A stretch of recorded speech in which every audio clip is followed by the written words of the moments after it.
Hello and welcome and namaste from New Delhi. You're watching DD India Newshour. I'm Gautam Roy. Coming up over the next 1 hour. Prime Minister Narendra Modi chairs a roundtable with Indian AI startups in New Delhi. Emphasizes that startups and AI entrepreneurs are co-architects of India's future. US President Donald Trump says the US could run Venezuela and tap its oil for years, as the Senate is set to vote on a resolution to block him from taking further military action against Caracas. Protesters clashed with federal agents in Minneapolis after the killing of a woman by a US immigration agent. Trump justifies the shooting as the city's mayor tells ICE to get out. And Russia slams Ukraine and its European backers as an axis of war, warns their plan to deploy a peacekeeping force is far from anything that Russia can accept as a peace solution.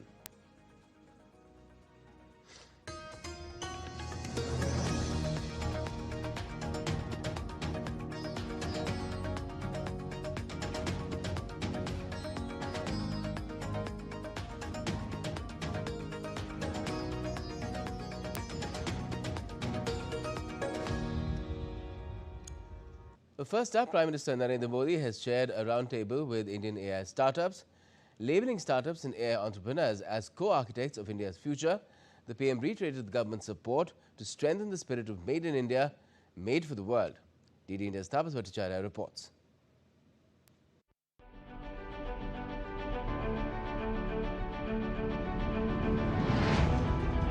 India's artificial intelligence ecosystem is undergoing a rapid transformation, firmly placing the country on the global AI map. As the nation prepares for the upcoming India AI Impact Summit, Prime Minister Narendra Modi chaired a high-level roundtable with Indian AI startups in New Delhi. The interaction brought together 12 promising AI startups selected under the AI for All Global Impact Challenge, reflecting India's expanding capabilities in artificial intelligence.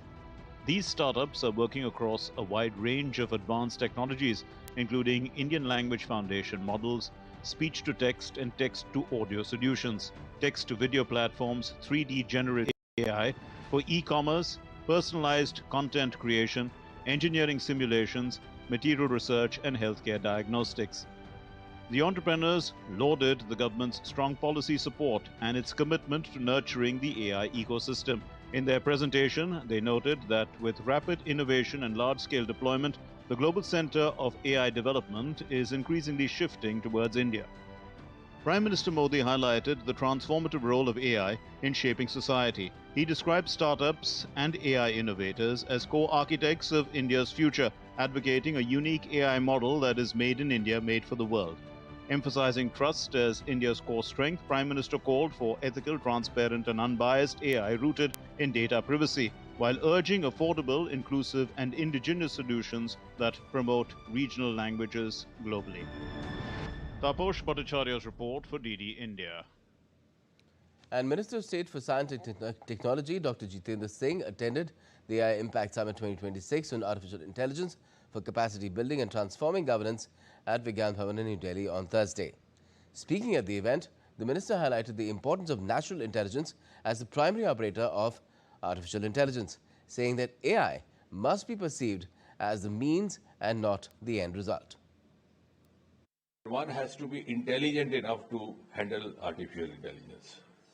If you are not, then don't. Then you run the risk of your intelligence being hijacked by artificial intelligence. What is important to learn is that AI is a medium, a means, not an end in itself. And before it ends, the natural intelligence or NI has to intervene. India's External Affairs Minister Dr. S. Jaishankar attended the first India Weimar format meeting that focused on deepening India-European Union relations, assessed challenges in Indo-Pacific and focus on shared perspectives on the Ukraine conflict. Here's more. External Affairs Minister S. Jaishankar's Paris visit highlights India's growing diplomatic role.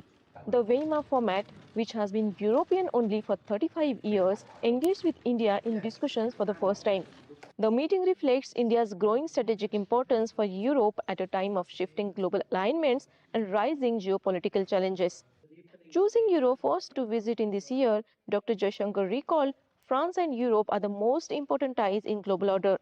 Europe is such an important a player in global politics. It's also necessary that India strengthen its relationship. I think we can bring more stability both into the international economy and global politics. In a meeting earlier with French Foreign Minister was also fruitful.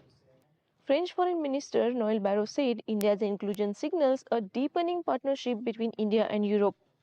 He also pointed out that the talks come at a crucial moment as a major agreement between India and Europe is currently under negotiation and is expected to be finalized in coming weeks.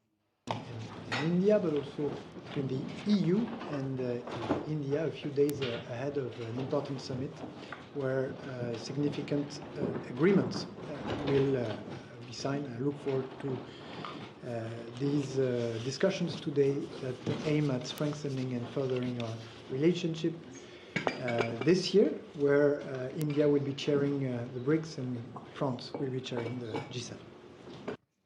Dr. Jaishankar said the discussion with Weimar format focused on strengthening India-European Union relations and on key global issues. He said the leaders exchanged views on the Indo-Pacific region and the ongoing Ukraine conflict. He also mentioned that among India's major international partnerships, ties with the European Union offer greatest potential for expansion, with several new areas of cooperation opening up across political, strategic and economic domains. We may be located in different parts of the world, but despite that, perhaps even because of that, it is extremely useful for us to exchange views regularly and to share assessments. India's participation in Weimar format highlights its expanding role in European strategic discussions, with both sides signaling stronger cooperation and tangible outcome in the near future. This meeting was a part of ongoing diplomatic dialogue, but was seen as an early engagement of the Year of Innovation. Discussions held in positive and constructive manner. This is Rohini Goswami in Paris for DD India. Now, US President Donald Trump's aggressive push to dictate oil flows in the Americas has widened with seizure of tankers linked to Venezuela. This seizure has escalated military and political tensions in the region. The White House says the US will control sales of sanctioned Venezuelan oil indefinitely as it prepares to roll back restrictions on the country's crude in global markets. Amid all this, the US Senate is going to vote on Trump's Venezuela policy on Thursday. After capturing Venezuelan President Nicolas Maduro from Caracas in a Saturday military raid, the US is escalating its blockade of vessels which are under sanctions and going to and from the South American country, which is a member of the OPEC oil group. On Wednesday, the US seized two Venezuela-linked oil tankers in Atlantic Ocean, one sailing under Russia's flag. Russia sharply condemned the United States' seizure of oil tankers, branding the actions a violation of international law and an act of piracy. Kremlin accused the United States of stoking military and political tensions, adding that it was worried by Washington's willingness to generate acute international crisis situations. China also slammed US action, calling it a violation of international law. China has always opposed illegal unilateral sanctions without the basis of international law and without the authorization of the United States Security Council.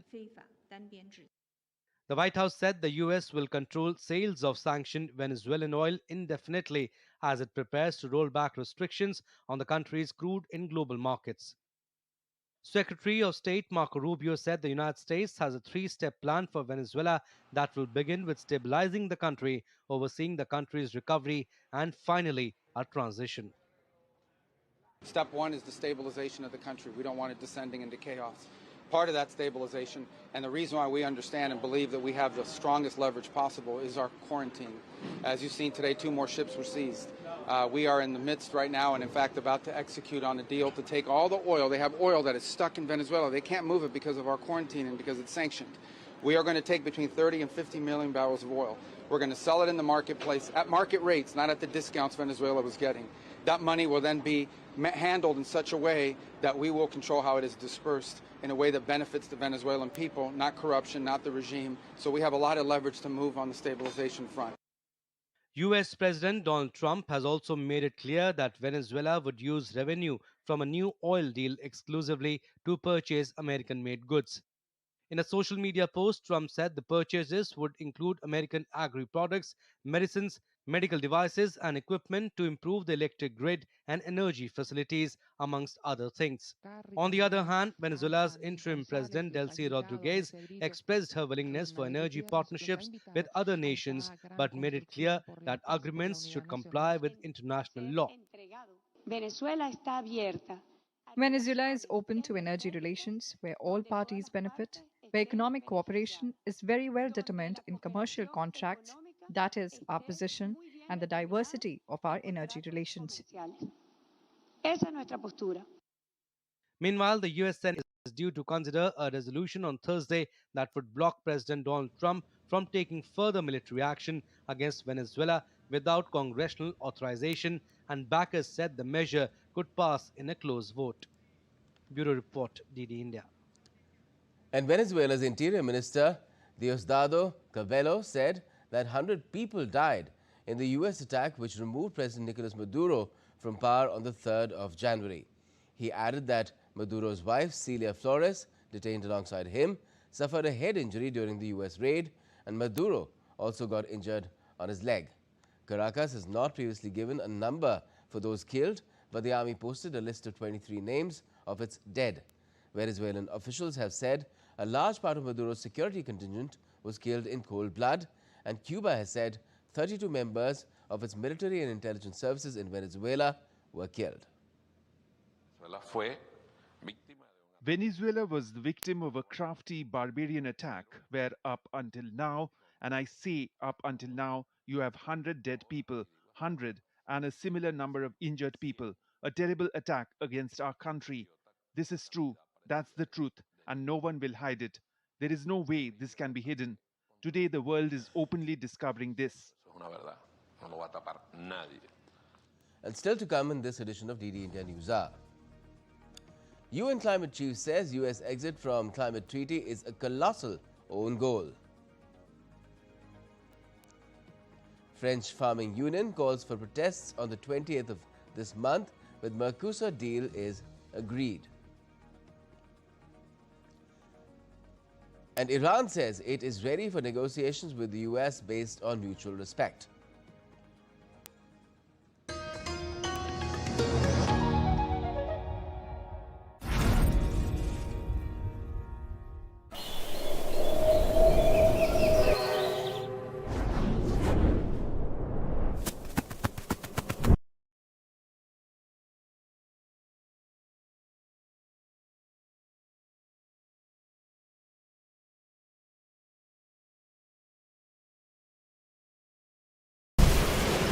Tamil Nadu.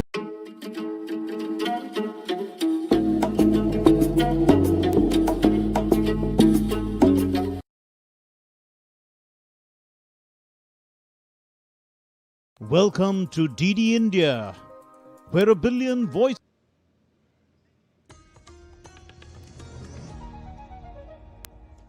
Welcome back. You're watching DD India Newshour. I'm Gautam Roy. Now, Donald Trump has signed a presidential memorandum directing the withdrawal of the United States from 66 international organizations that no longer serve, according to him, American interests. The memorandum of orders all executive departments and agencies to cease participating in and funding 35 non-United Nations organizations and 31 UN entities. The UN climate chief on Thursday, in fact, said a decision by the United States to withdraw from a global climate treaty would only harm the US's economy, jobs and living standards. The organization said it's a colossal own goal which will leave the US less secure and less prosperous.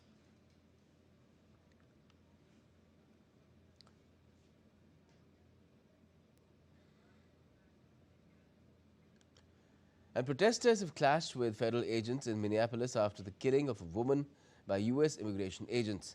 President Trump has justified the shooting as the city's mayor has told Immigration and Customs Enforcement, or ICE, to get out. We'll tell you more about it in the latest report.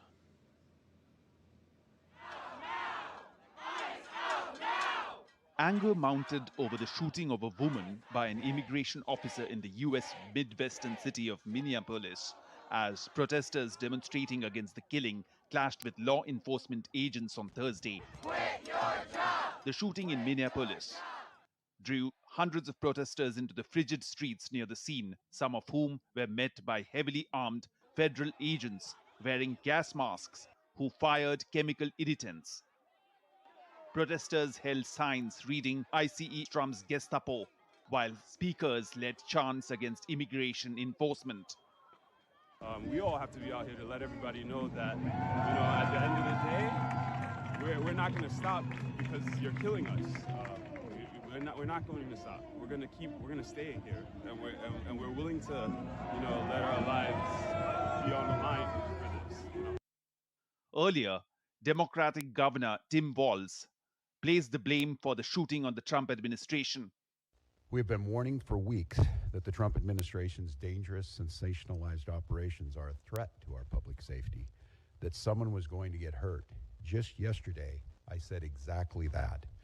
What we're seeing is the consequences of governance designed to generate fear, headlines, and conflict. It's governing by reality TV. And today that recklessness cost someone their life. I've issued a warning order to prepare the Minnesota National Guard. We have soldiers in training and prepared to be deployed if necessary.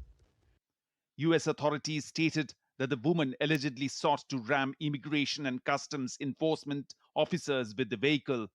U.S. Secretary of Homeland Security Kristi Noem defended the ICE officer, calling the woman's actions a domestic act of terrorism. ICE agents repeatedly ordered her to get out of the car and to stop obstructing law enforcement, but she refused to obey their commands.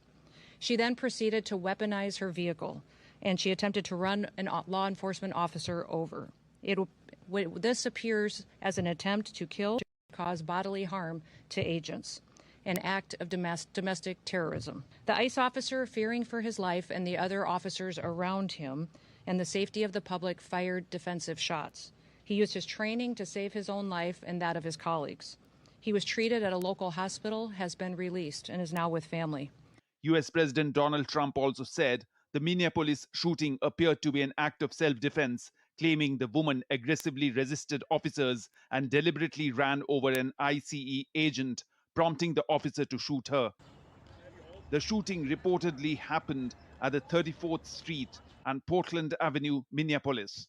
The woman, identified in local media as 37-year-old Rainey Nicole Good, was hit at point-blank range as she apparently tried to drive away from agents who were crowding around her car, which they said was blocking their way. Bureau Report, DD India. Now, the White House has indicated that President Donald Trump is weighing multiple approaches on Greenland. Pele Broberg, who is the leader of Greenland's largest opposition party, meanwhile called Narlak, has said that Greenland should hold direct talks with the U.S. government without Denmark. This comes as the Arctic island weighs how to respond to United States President Trump's renewed push to bring Greenland under U.S. control. Pele Broberg further said Denmark was antagonizing both Greenland and the United States through its mediation. We encouraged our current government to actually have a dialogue with the U.S. government without Denmark, because Denmark is antagonizing both Greenland and the U.S. with their mediation, or what they, in the best intention probably, is trying to derail any talks about independence. So I've encouraged our government to actually have a talk with the American government. And the European Union also discussed on Thursday what a European response would look like if the U.S. threat on acquiring Greenland is real. Of course, the messages that we hear regarding Greenland are extremely concerning, and we have had discussions also among the Europeans.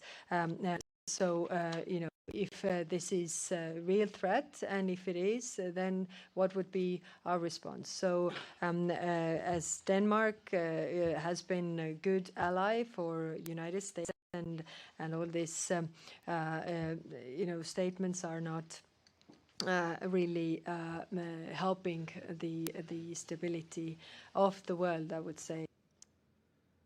Russia on Thursday slammed a plan for European peacekeepers to be deployed to Ukraine as dangerous and dubbed Kyiv and its allies as an axis of war, dousing hopes the plan could be a step towards ending the almost 4-year war.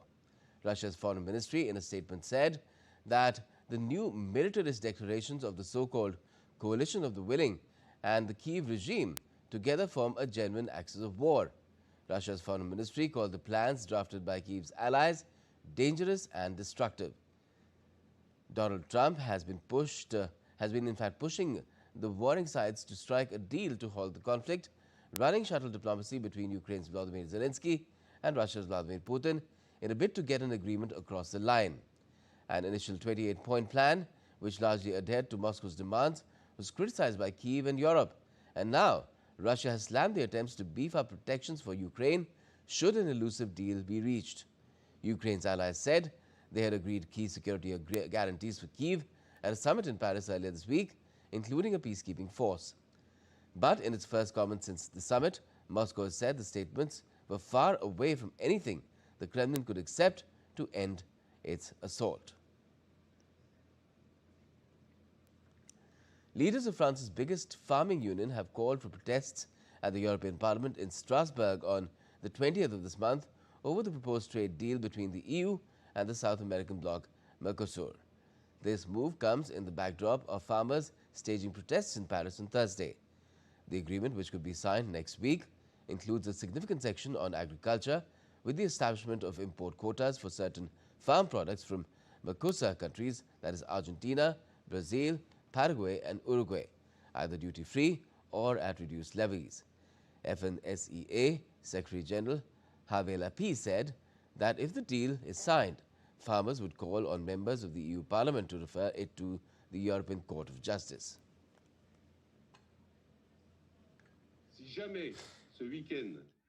If it is approved as early as this weekend, we will call for a national action with young farmers in Strasbourg on January 20 to challenge the members of the European Parliament who will still have the possibility to refer the matter to the European Court of Justice to block this Mercosur agreement. So we will not give up. We will take action, and on January 20, we will be in Strasbourg to say no, no, and no to these toxic agreements. Now, Iran has struck a defiant yet measured tone amid rising regional tensions with the US arriving in Beirut for talks with Lebanese leaders. Iranian Foreign Minister Abbas Araghchi has said Tehran does not seek war but is fully prepared for both conflict and negotiations. We do not seek war, but we are prepared for war. We are also prepared for negotiations, but negotiations that are based on mutual interests and mutual respect. Whenever the Americans accept that negotiation is different from dictation, meaningful negotiations can begin. And tensions are rising within the Saudi-led coalition in Yemen as well after Riyadh accused the United Arab Emirates of helping a separatist leader flee the country. Security has been tightened in the southern city of Aden amid fears of clashes on the ground. The dispute highlights growing divisions among allies over the future of southern Yemen. More in this report. The Saudi-led coalition in Yemen has accused the United Arab Emirates of helping a separatist leader flee the country in a dramatic escalation of tensions between the two Gulf allies. The coalition said Edarus al-Zubaydi, head of the UAE-backed Southern Transitional Council, escaped Yemen by boat to Somaliland before boarding a plane to Mogadishu, which was later tracked to a military airport in Abu Dhabi. Security was tightened in Yemen's southern port city of Aden on Thursday as fighters from the Southern Transitional Council, or STC, manned checkpoints amid reports that their leader, al-Zubaydi, had fled the country. Images show deserted streets after separatist authorities imposed a nighttime curfew in Aden amid fears of clashes with pro-Saudi forces. The curfew from 9 p.m. to 6 a.m. was announced by STC Deputy Leader Abdul Rahman Al-Mahrami, who oversees security in the city. The Southern Giants brigades have entered Aden and are working jointly with security forces to fully secure vital areas of the city and protect both public and private facilities.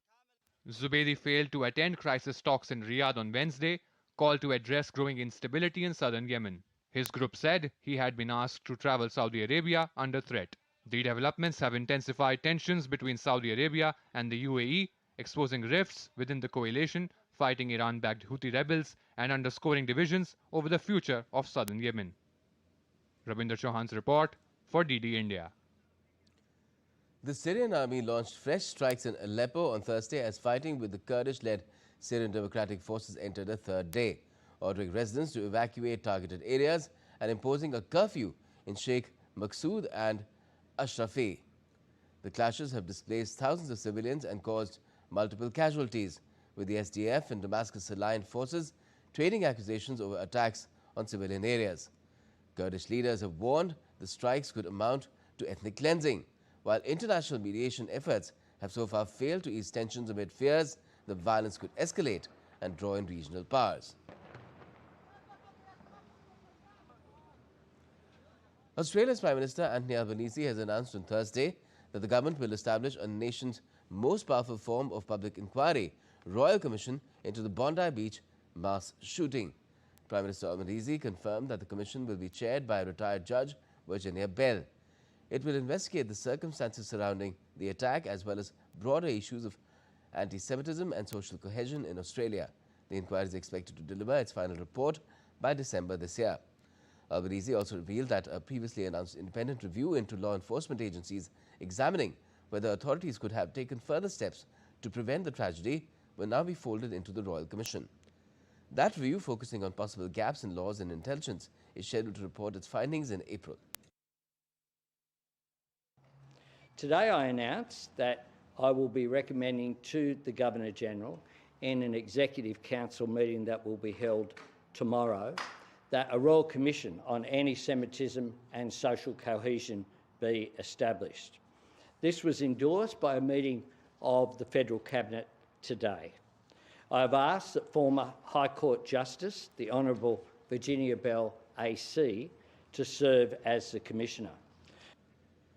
Now let's also get to an update on the weather. In Europe, snow, ice and strong winds have brought widespread disruption for the third day, grounding flights, stranding passengers and cutting power as the continent struggles through its harshest cold snap this winter. Take a look. Snow, ice and strong winds have brought widespread transport disruptions across parts of Europe for a third day, with hundreds of flights cancelled and passengers stranded. Airports in Paris and Amsterdam have been among the worst affected. At Paris Charles de Gaulle, more than 100 flights were cancelled on Wednesday, with further cancellations at Orly. In the Netherlands, Schiphol says hundreds of flights have been scrapped so far and warns the number may rise, with Dutch authorities reporting that over 1,000 travellers were forced to spend the night at the airport. It's the third day today because I've been here since Sunday night. So, how do you feel about that? Horrible, to be honest. Yeah, it's so bad. I've got so many things to do. I had so many appointments cancelled, so many jobs cancelled because of that. So, but hopefully we'll make it today. I'm just finger crossed that we'll make it. Authorities say at least 7 people have died in weather-related accidents since the cold snap set in on Monday, including fatalities reported in France and Bosnia and one in Hungary, where officials say a car skidded on ice and crashed. In Paris, fresh snowfall turned parts of the city into an impromptu winter playground, with people sliding down the steep slopes of Montmartre. But the deep freeze has been especially harsh for the city's homeless, some sleeping outdoors in tents. Rail travel has been disrupted too, including renewed delays and cancellations on Eurostar services, and in parts of the Balkans and Nordic countries, heavy snow has brought power and transport problems as severe winter conditions continue. We were checking the weather the last few days and we were afraid of flooding yesterday, so today we checked the local websites and it said the weather warning is only on the yellow side, so we can come here safely by car. And we really wanted to come to Mostar, so we're like, it's worth trying. The cold snap has also hit Britain, with hundreds of schools closed for a third day across Scotland and warnings of more snow in the coming days. Bureau Report, DD India. Let's now get you a look at some other stories making news around the world. Russia and France have carried out a prisoner exchange, marking a rare diplomatic breakthrough amid strained relations. Moscow has released jailed French researcher Laurent Venateur in return for Russian basketball player Danil Kasatkin. Kasatkin, a Russian national detained in France and facing a possible extradition to the United States at Washington's request, has now been returned to Russia. Around 100 supporters gathered in Yarnac in southwestern France to mark 30 years since the death of former French President François Mitterrand. Senior figures from the Socialist Party, including former President François Hollande, attended a ceremony at Mitterrand's grave, paying tribute to his enduring political legacy. Brazilian President Luiz Inácio Lula da Silva on Thursday vetoed a law sharply reducing prison sentence of former far-right leader Jair Bolsonaro, who was convicted last year of plotting a coup. The legislation passed by Congress late last year coincided with the third anniversary of violent riots by Bolsonaro's supporters in Brasilia following his defeat in the 2022 presidential polls. And still to come in this edition of DD India Newshour. We'll be speaking with expert guests on Donald Trump's intent to control Venezuelan oil indefinitely to flood the market and bring down the price of crude. India begun rolling out assistance package to support Sri Lanka's recovery from cyclone Ditwa. And severe winter conditions and dense fog disrupt life across North India.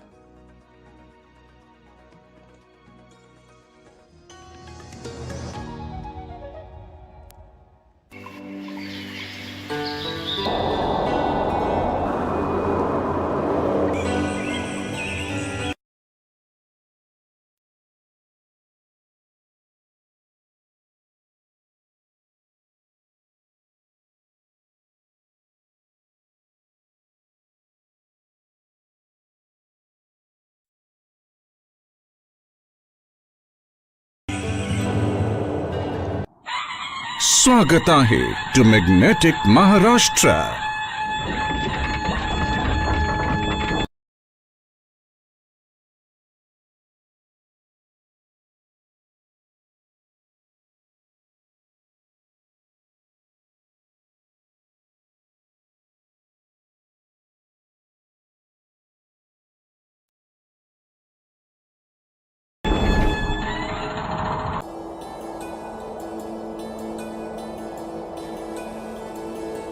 गर फिरदौस बर्रुएज.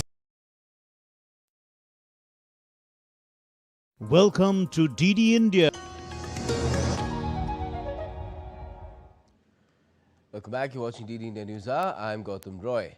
And now it's time to talk about Donald Trump and his Venezuela moves, killing two birds with a stone, a single stone, bringing the leader of a drug cartel, ostensibly masquerading as a president of a neighboring country, to book, to justice, American justice, and at the same time opening the taps of Venezuela's largest in the world crude oil reserves, basically to bring down prices and fulfill his electoral promise to the American people. Now we're joined by our guest, Prabhu Dayal, former senior diplomat, and Shrikant Madhav Vaidya, former chairman, Indian Oil. Good evening to you, gentlemen. First, to you, Master Dayal, what do you make of how things are evolving, where this entire Venezuela scenario is concerned, where Bolsonaro was captured because he was flooding America with illegal immigrants and drugs, but now it's all about oil? Well, first of all, thanks for having me on your show. You said that one bird which is going to be killed by Trump's actions is that the oil prices will come down. This is, of course, what President Trump has said today categorically, that he wants the oil prices to be brought down to $50 per barrel and stay there. However, I have some misgivings about the whole thing. Donald Trump wants to control the regime in Venezuela and he wants total control over its oil resources. So it's not so much an effort to control global oil prices, but to control Venezuelan oil. Nonetheless, what his actions have ended up doing are to bring about the reality that in his thinking, in Trump's thinking, might is right. And he has done something which is a violation of international law. In fact, UN Secretary General said that the US operation sets a dangerous precedent and that international law appears to have been violated. So the fact is that the US is trying to control Venezuela. Today, the US government said that all major decisions taken by Venezuela's interim government will have to be decided by the US. Although, of course, the interim president, Delcy Rodriguez, has said that Venezuela is an independent country, but nonetheless, she faces a very delicate situation and will have to abide by the dictates of the US to the maximum extent possible. So I think that the game which is being played out is very crude. As a Democratic Party senator has said, it is like stealing Venezuelan oil at gunpoint. So the game is just started. I don't know where all it is going to go. As it is, Trump has said that he wants to get Venezuela, and he says nothing will stop him from doing that.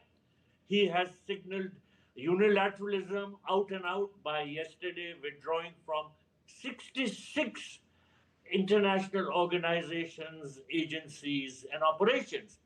He signed an order to this effect. So it's a very uncertain game which is going to play out. Of course, Trump is acting as the champion of the global order and as if he is espousing global interests. So his statement that he wants to control Venezuelan oil in order to bring down global oil prices has to be seen with the proverbial pinch of salt. Okay, Mr. Shrikant Madhav Vaidya, Mr. Vaidya, if I could ask you, you're from the oil industry, you were the chairperson of Indian Oil. Just tell us how the global market for oil works. It's a global commodity. Right now, of course, oil prices already under stress for various reasons. Perhaps what's happened in Venezuela is pushing them down further. But Trump may increase supply of oil from Venezuela in the global market, particularly in the US. Already it's a surplus, oil surplus country. It exports oil even to India.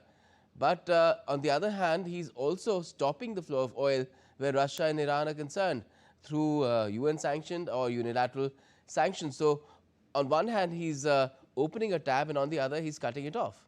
So how will oil prices fall? Okay, first and foremost, thank you very much for getting me here. First, I would like to clear the Venezuelan issue about the oil. First and foremost, let us be very clear, Venezuelan oil is not a shock for India, nor is it a global shock. Because the global oil consumption today is about 102 million barrels per day, and Venezuela is hardly producing 1 million barrels per day. So it's not at all making a big difference. Maybe over a period of time, it may make a difference. So, and India is presently not importing Venezuelan oil. So we have no direct impact of the oil supply routes or the oil from Venezuela in India. Venezuelan oil, let me tell you, is an extremely heavy and technically difficult oil. Very low API gravity and very high viscosity. It can be processed economically only in certain coastal high complex refineries which have got residue upgradation and coking units. Inland refineries, India has number of inland refineries, they cannot handle this crude unless there is a extensive blending and dilution, and therefore it has limited relevance to the Indian refining systems, basically the inland refineries. More importantly, which President Trump also repeatedly said, that Venezuelan oil sector is facing deep structural problems. Aging reservoirs, damaged production facilities, lack of skilled manpower, and prolonged underinvestment. So any meaningful recovery in Venezuelan oil output would require at least 2 to 3 years, to the best, I'm saying 2 to 3 years, even under very favorable condition. President Trump's actions are therefore not about immediate oil flows, but about a geopolitical leverage, migration pressures, and reasserting strategic influence in the US neighborhood. For India, it is certainly not an earth-shattering experience, nor for the oil markets at this point of time. In fact, you must have seen that the oil markets hardly moved, even after this move. In fact, I would just like to add, since we are talking of the oil and oil prices, the oil has seen a relatively big era of oil calm. There was a big oil calm in the last year. And last year, we have seen so many different geopolitical upheavals, wars, we have seen sanctions, we have seen disruption of shipping routes, but somehow the oil market has remained very, very calm. It's like the Goldilocks moment, not too hot, not too cold. And all the estimates which have come up, the oil market are continuing to remain calm in the band range. I can risk myself saying that in the range of $55 to $65 in the year 2026. In fact, this is the first time that 2 consecutive years we'll have an oil calm. So actually the effects of Venezuela are not going to be immediately felt on the oil markets. It will take time for the Venezuelan oil to flow.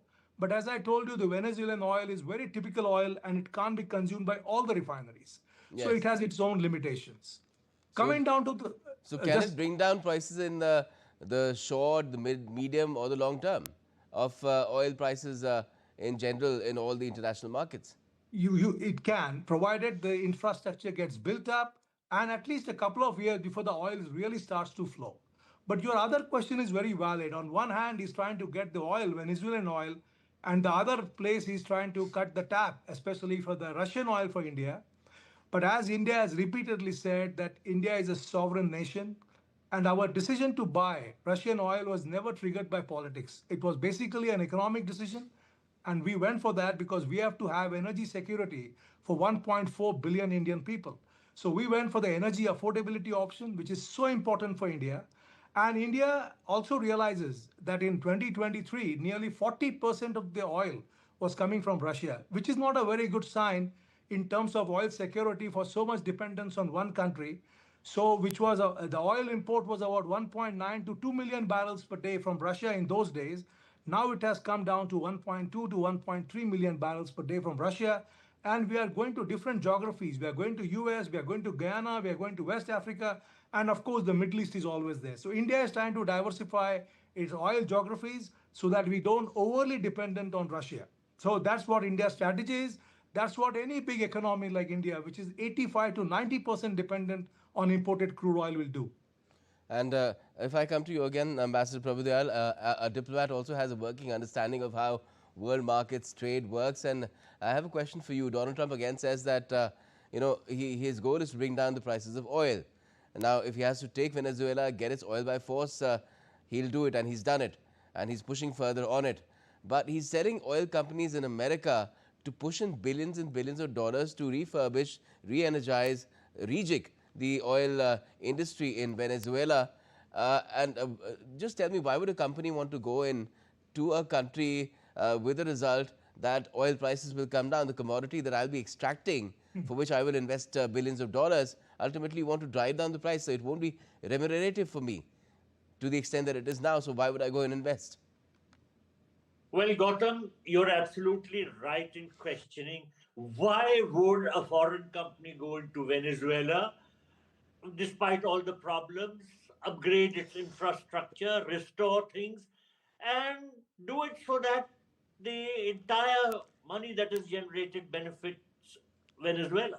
If oil companies go in, let's be very clear, they will do it for profit. The Venezuelans will be really not looked after in the manner in which Trump is claiming they would be. You know, I am a diplomat, as you said. Of course, I don't know so much about the control of oil prices, but I know that international order has to be respected. And I know that despite whatever President Trump is saying, what he has done is a gross violation of the UN Charter. It's a violation of international law. And despite all his pronouncements regarding his intention to control oil prices, I find that the entire operation which he carried out in Venezuela cannot be justified in diplomatic terms. Let me also mention that while he is saying that oil will be generated from there, etc., Mr. Srikant Vaidya has been absolutely right in pointing at the infrastructure problems. The infrastructure is completely not in good order, and that there will be a lot of time and money required to upgrade it. Who will put in the money? Naturally, Trump wants the oil companies to do that. Why would the oil companies do it? If they do it, they would want to the profits. So the profits will go only marginally to Venezuela. Most of them will be sucked away by the oil companies as against the expenditure which they have incurred. It's a con job. And frankly speaking, the Venezuelans know it. And that is why the interim president, Delcy Rodriguez, while she has tried to remain as pacifist and tried to sort of not annoy the Americans too much, yet she has not hesitated in saying that Venezuela's oil belongs to it, it is its own sovereign property, and that Venezuela should have the right to decide whom it wants to sell it, whether it wants to have partnerships with other countries, etc. So this whole game which is going on is one about unlawfully controlling Venezuelan oil, and I find it very, very difficult to condone it. Okay. Now, Mr. Vaidya, you've been chairperson of Indian Oil. I'd like to imagine you as one of the top executives of any U.S. oil company. Would you go in to Venezuela under the present circumstances? Okay, so going by the current oil supply demand scenario, today we are in an oil surplus scenario. That is why we are seeing the oil prices are relatively very calm. But this supply scenario is not going to last forever. From 29-30 onwards, again, the oil prices are going to spike. So I think as an oil company executive, I should look at the long-term picture. And Venezuela, as you know, has one of the world's largest reserves. 300 billion tons of oil reserves are there, even more than Saudi Arabia. So probably as a long-term gain, because that's what the oil companies will be looking for when the oil demand is going to pick up after 29-30. I think from that point of time, it is a very sensible move to now go in, start investing, and slowly ramp up the capacity. Let me remind you that Donald Trump's term ends in 28. Agreed. But the energy scenario is such that we will be still relying on the fossil fuels for some few decades more. I mean, that is very clearly understood now. So I think with this point in view, I think to invest now slowly and ramp up the capacity slowly so that there is not a big oil shock coming in 29-30. We should slowly ramp up the capacity, and so that the world gets used to these new barrels that is getting added, and the oil prices will not see the volatility now. And once the whole production comes in, the prices will be under control. I think this long-term vision is probably driving the oil companies to go there in a very rich resource country, and that is what I feel. Okay, before we end, I have another counter for you. The world is moving away from oil. The biggest consumers of oil in the world might be still, perhaps, in fact, it is China now, not the US. India is among also the biggest consumers of oil. China and India are definitely moving away. So long term, the goal is to move away from fossil fuels in general. So I don't know if Donald Trump is putting all his eggs in the right basket or not. Walking out of those institutions as well, 66 UN and non-UN institutions, most of them, more than half of them really, all to tackle climate change. Thank you for joining us this evening, Ambassador Prabhu as well as Srikant Vaidya. Thank you very much for having us Thank here. you. It was a pleasure. Thank you. Now, India has begun rolling out a $450 million assistance package to support Sri Lanka's recovery from Cyclone Ditwa, marking a shift from emergency relief to long-term reconstruction. Addressing the media in Colombo on Thursday, Indian High Commissioner Santosh Jha said the package announced during External Affairs Minister Dr. S. Jaishankar's visit in December includes $350 million in concessional lines of credit as well as $100 million in grants. When Cyclone Ditwa made landfall, we commenced our rescue and relief mission under Operation Sagar Bandhu on the same day as the landfall. Operation Sagar Bandhu from 28 November to 22 December delivered over 1,100 tons of relief material. About 14.5 tons of medicines and medical equipment were also provided. 60 tons of equipment and 228 tons of Bailey Bridges units were also delivered. We have now shifted focus to reconstruction and rebuilding to support the efforts and packages announced by the Government of India. This is a demonstration of Sri Lanka's key place in India's neighborhood first and Mahasagar policies. It is this policy that is reflected in India stepping forward with a package of $450 million US. Now, in Bangladesh, Dhaka police have arrested 3 Chinese nationals for allegedly operating an illegal iPhone assembly factory in the capital, seizing hundreds of counterfeit devices, and equipment used in the operation. The arrestees were identified as Tan Jian, Wu Jun and Dong Hongwei. Detective branch officials recovered 363 iPhones of various models, a large quantity of spare parts and phone assembling machinery during raids in Uttara and Nikunj areas. According to the police, the assembled phones closely resembled original iPhones and were sold in the local market as genuine products, deceiving buyers. North India remains in the grip of an intense cold wave, so do I, as you could make out, with freezing temperatures and dense fog affecting daily life across several states. Delhi recorded its lowest temperature of the year, while authorities in parts of central India revised school timings as the chill is expected to continue. Take a look. North India continued to grapple with biting cold as plummeting temperatures and dense fog enveloped large parts of the region, disrupting daily life on Thursday. A biting chill swept through the national capital as Delhi woke up to its lowest minimum temperature recorded this year and the third lowest of the season at 5.8 degrees Celsius. The lowest minimum temperature of the season was recorded on December 4th and 5th, when the mercury dipped to 5.6 degrees Celsius. In Madhya Pradesh's Mandsaur, the biting cold forced residents to huddle around bonfires to cope with the freezing temperatures. With cold conditions likely to persist, district officials have revised school timings to ensure student safety.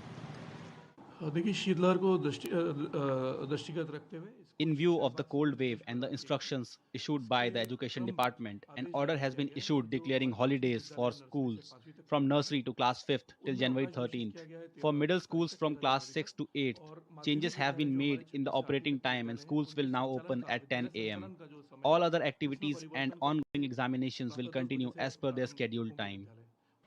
In Prayagraj, the intense cold left streets unusually quiet. Despite numb hands and feet, devotees and residents stepped out in the early hours to carry on with daily routines and perform sacred rituals. It is extremely cold. Our hands and feet are freezing. Cold is unbearable. There is very dense fog. Our hands and feet are not functioning properly. We've come from Chhapra to take a holy dip in the Ganga. In neighbouring Fatehpur, dense fog reduced visibility to near zero, severely affecting movement on the streets. Residents in Himachal Pradesh's capital Shimla, already grappling with a prolonged dry spell, struggled to keep warm as the temperature dropped to 1.5 degrees Celsius, with many saying it felt even colder. Several places, including Srinagar, experienced the coldest night of the season as severe cold conditions tightened their grip across Kashmir. The bone-chilling temperatures led to freezing of several water bodies, including the fringes of Dal Lake. Srinagar recorded a minimum temperature of minus 5.1 degrees Celsius on Wednesday night, a sharp drop of 3.5 degrees from minus 1.6 degrees Celsius the previous night. It was the city's coldest night of the season so far. The meteorological department has warned of intense cold wave-like conditions over large parts of north, central and eastern India over the next 2 to 3 days. Dense to very dense fog is also likely during morning hours in parts of Punjab, Haryana and Rajasthan until January 10th. Time now to get you some sporting updates as well. Two-time Olympic medalist PV Sindhu outplayed 8th seed Tomoka Miyazaki of Japan to book her place in the quarterfinals of the Malaysia Open. The former world champion dominated the opening game 21-8 and maintained the momentum to seal the match 21-13 in the second game. Sindhu will next face the winner of the clash between China's Gao Fangji and third seed Akane Yamaguchi of Japan in the quarters. In the men's doubles, third seed Chirag Shetty and Satvik Sairaj Ranki Reddy also advanced after securing a 21-18, 21-11 win over Malaysia's Junaidi Arif and Roy King Yap in 39 minutes. With this victory, the Indians have extended their head-to-head record against the Malaysian pair to 4-0. And that's all we have for this edition of DD India Newshour. But let us know your thoughts on the news of the day. And for those on the go, you can get all the latest news and updates from India and across the world on DD India's mobile app. It's available on both Android and iOS. Just scan the QR code and download the app right away. And we'll be back with more news as it breaks here on DD India. I'm Gautam Roy, and from all of us here in Delhi, thanks for watching DD India Newshour.